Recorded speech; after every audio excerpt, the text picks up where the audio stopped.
Bana açkın hep yine. Var kapkır beni çay götürün. Aç kap bergen mi buğa? Baya gördün onu.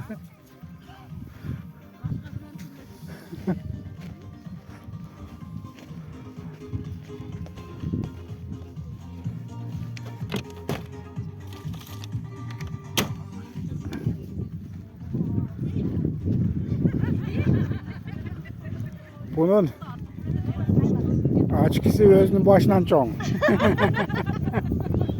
Ama tahmin edeceğim orayı kameradan. Süretlerin görmedin galiba. Şu can şu şehre kafa karap koyun.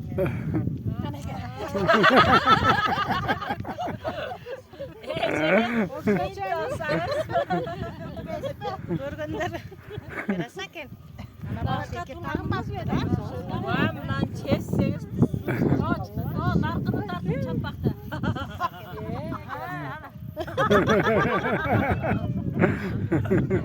arka düşecekler. Özbekçe.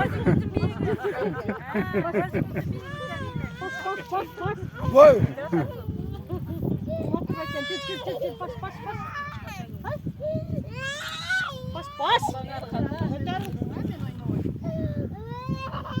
Ya bunda oturuyor, soba da, soba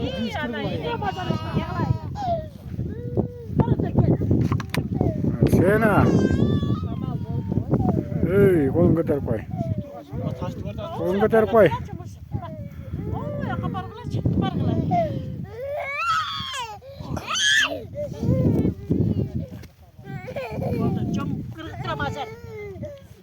Ana taş götürgüleydi taze bir an çakın koyar. Oha yengen geldi. Ondan sonra geldi. Taş. Oo. Oyna oyna. Hep bekle. Baykat bay çağır be.